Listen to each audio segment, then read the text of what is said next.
श्रीकांत शिंदेंचा रवींद्र चव्हाणांना चेकमेट।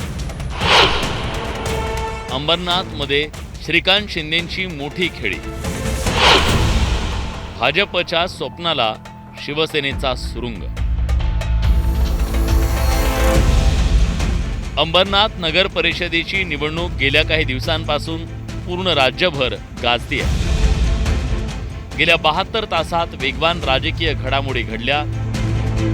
इथल्या सत्तेच्या सारीपाटात आधी भाजपनं मित्रपक्ष असलेल्या शिवसेनेला शह दिला, तर आता शिवसेनेचे खासदार डॉक्टर श्रीकांत शिंदेंच्या खेळीनं भाजपचे प्रदेशाध्यक्ष रवींद्र चव्हाणांना काटशह देत सत्ता खेचून आणली। अंबरनाथमध्ये खासदार श्रीकांत शिंदेंनी राष्ट्रवादीच्या नगरसेवकांना गळाला लावत भाजपला धक्का दिला। या खेळीनंतर कोणताही दगाफटका होऊ नये यासाठी सर्व नगरसेवकांना अज्ञात स्थळी रवाना करण्यात आलं। तर शिवसेनेच्या ठाण्यातील नेत्यांनीही पेढे वाटत जल्लोष साजरा केला। असं सगळ्या गोष्टी ठरलेल्या होत्या। नैसर्गिक युती आपली कायम होती, पण अनेक लोक म्हणतात की शिंदे साहेब काहीतरी चमत्कार करतात, वेळ गोष्टी करतात, आम्हाला अनेक पत्रकार विचारतात। आम्ही असं म्हणतो, दाढी को गुस्सा आया, दाढी ने हात घुमाया, सुबह का बोला शाम को वापस आया। अंबरनाथ नगर परिषदेतील राजकीय बलाबल पाहता शिंदेंच्या शिवसेनेचे 27 नगरसेवक आहेत, भाजपचे 14, अजित पवारांच्या राष्ट्रवादीचे 4, काँग्रेसचे 12 नगरसेवक तर 2 अपक्ष असं संख्याबळ आहे। थेट नगराध्यक्ष पदाच्या निवडणुकीमध्ये भाजपनं बाजी मारली। त्यानंतर सत्ता स्थापनेसाठी भाजपनं शिवसेनेची साथ न घेता थेट काँग्रेसला हात दिला। मात्र भाजप आणि काँग्रेसच्या युतीवरून विरोधकांनी भाजपला कोंडीत पकडल्यानं भाजपच्या वरिष्ठ नेत्यांनी युती तोडण्याचे निर्देश दिले। याच वेळी भाजपशी हात मिळवणी करणाऱ्या 12 नगरसेवकांना काँग्रेसनं निलंबित केलं। यानंतर भाजपनं काँग्रेसच्या सर्व निलंबित नगरसेवकांचा भाजपमध्ये पक्षप्रवेश करून घेत संख्याबळ वाढवत शिवसेनेला सत्तेपासून दूर ठेवण्याची खेळी केली।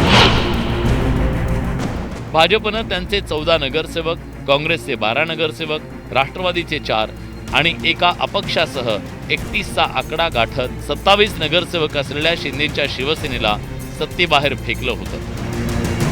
मात्र त्यानंतर श्रीकांत शिंदेंनी शुक्रवारी मोठी राजकीय खेळी करत थेट अंबरनाथमधल्या राष्ट्रवादीच्या 4 नगरसेवकांच्या गटाला गळाला लावलं। त्यामुळे संख्याबळाच्या खेळात शिवसेनेचे 27, राष्ट्रवादीचे 4, एक अपक्ष असं बहुमताचं संख्याबळ झालंय।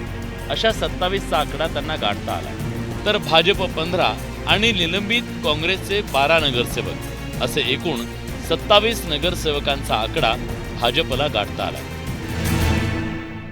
नॅचरल अलायन्स शिवसेना आणि भारतीय जनता पार्टी आहे, अशा परिस्थितीमध्ये काँग्रेसबरोबर युती करणं काही लोकल लेवलच्या लोकांनी, हे मला वाटतं त्यांच्या वरिष्ठांना देखील पटलेलं नाही आहे। चुकीची फीडिंग जी आहे ती वरिष्ठांना त्या ठिकाणी झाली असेल आणि ते जे आहे राष्ट्रवादी काँग्रेसला देखील पटलेलं नाही आहे। तर त्याच्यामुळे जे आहे राष्ट्रवादी काँग्रेसचे 4ही नगरसेवक जे शिवसेनेबरोबर आलेले आहेत आणि मेजॉरिटी जी आहे शिवसेना आणि राष्ट्रवादी काँग्रेसची त्या ठिकाणी झालेली आहे। म्हणजे महायुतीमध्ये जे आहे ज्या काही गोष्टी होणार त्या आहेत।